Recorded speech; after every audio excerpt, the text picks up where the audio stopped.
Hello students, कक्षा 11 भूगोल विषय की ऑनलाइन क्लासेज पे आपका स्वागत है।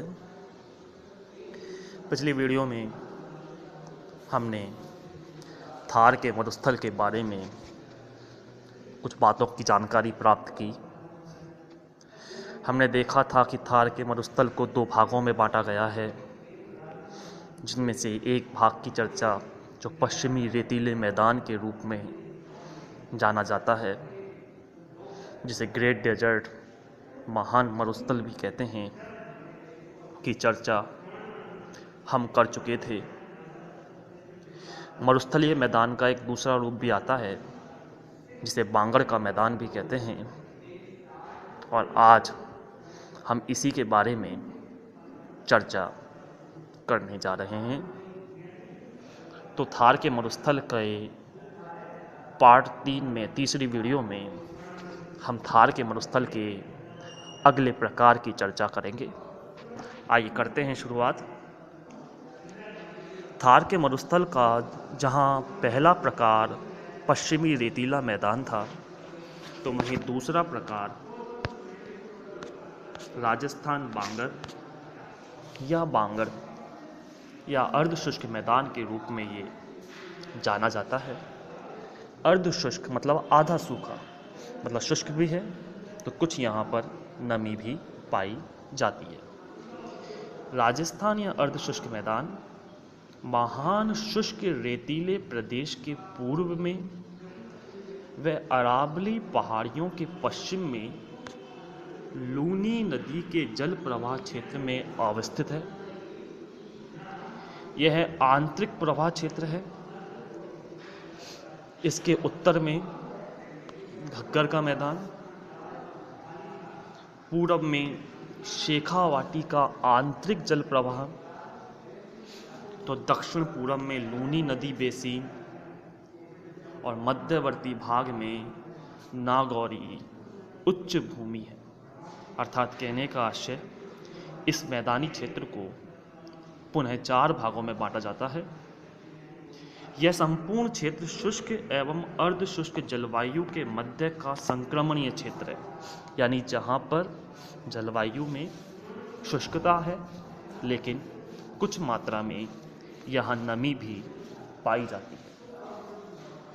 इस मैदान को, इस संपूर्ण प्रदेश को 4 भागों में बांटा जाता है।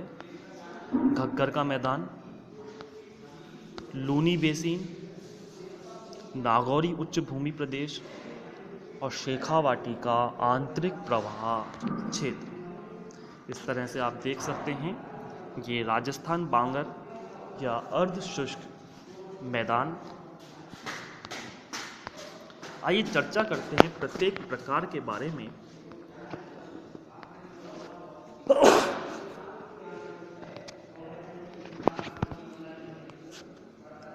अर्ध शुष्क प्रदेश के उत्तरी भाग में स्थित इस मैदानी भाग का निर्माण मुख्यतः घग्गर, वैदिक, सरस्वती, सतलज एवं चौतांग नदियों की जलोढ़ मिट्टी से हुआ है। यह मुख्यतः हनुमानगढ़ एवं गंगानगर जिलों में विस्तृत है। इस क्षेत्र में वर्तमान में घग्गर नदी प्रवाहित होती है, जो मृत नदी के नाम से भी जानी जाती है। वर्षा ऋतु में इसमें कई बार बाढ़ आ जाती है, जो हनुमानगढ़ जिले को जलमग्न कर देती है।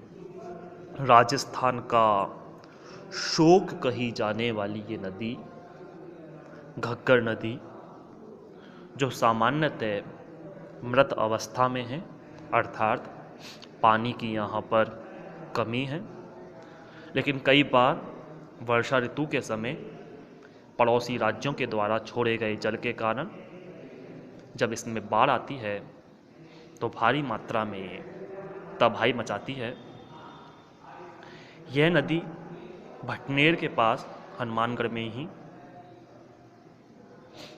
रेगिस्तान में लगभग विलुप्त हो जाती है,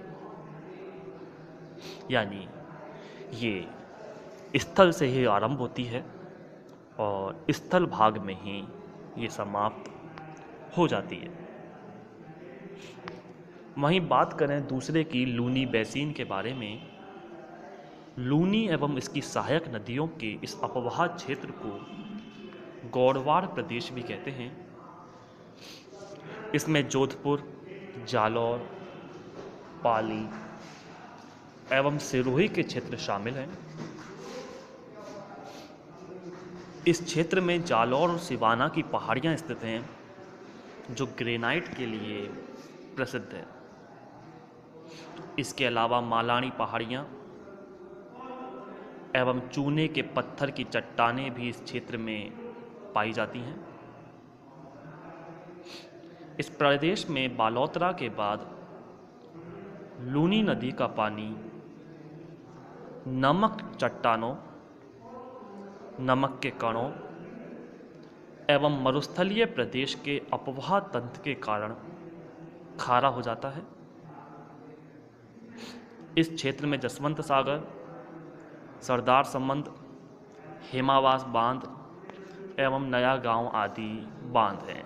अर्थात सामान्य बात यदि करें तो ये प्रदेश नमकीन प्रदेश है। यहाँ पर कई खारे पानी की झीलें हैं जिससे यहाँ से नमक की प्राप्ति होती है। यहाँ पर कई बांध भी हैं जो वर्षा के जल को संग्रहित करने का कार्य करते हैं। वहीं बात करें नागौरी उच्च भूमि प्रदेश की, राजस्थान बांगड़ प्रदेश के मध्यवर्ती भाग को नागौरी उच्च भूमि कहते हैं। इस क्षेत्र में नमकयुक्त झीलें, अंतर प्रवाह जलक्रम, प्राचीन चट्टानें एवं ऊबड़ खाबड़ धरातल है। यहाँ कई खारे पानी की झीलें, डीडवाना, कुचामन, सांभर, नावा आदि कई खारे पानी की यहाँ पर झीलें हैं जहाँ से नमक उत्पादित होता है।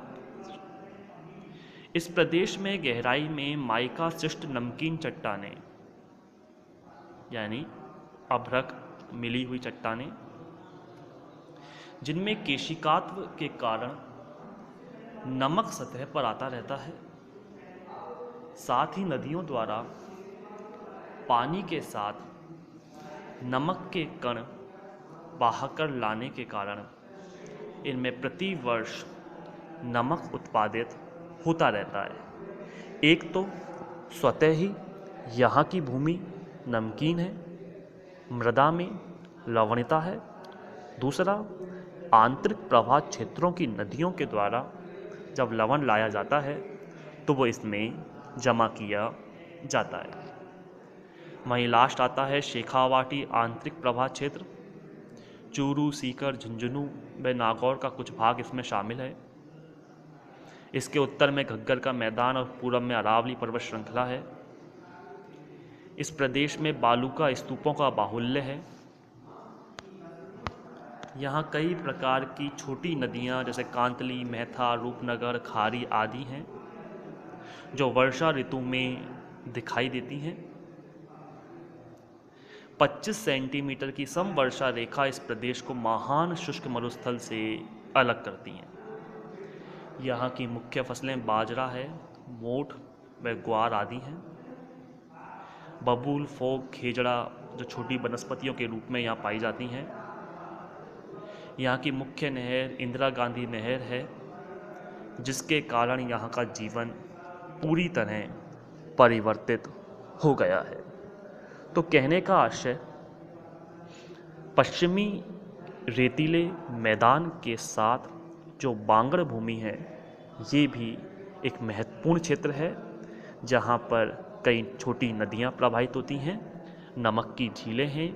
इंदिरा गांधी नहर के कारण यहाँ के जीवन में बदलाव आ रहा है। तो इस तरह हमने थार के मरुस्थल के बारे में 3 वीडियो के अंतर्गत विस्तार से जानकारी प्राप्त की। यहाँ ये टॉपिक समाप्त होता है। शेष चर्चा हम आगामी वीडियो में करते रहेंगे, लेकिन तब तक के लिए धन्यवाद।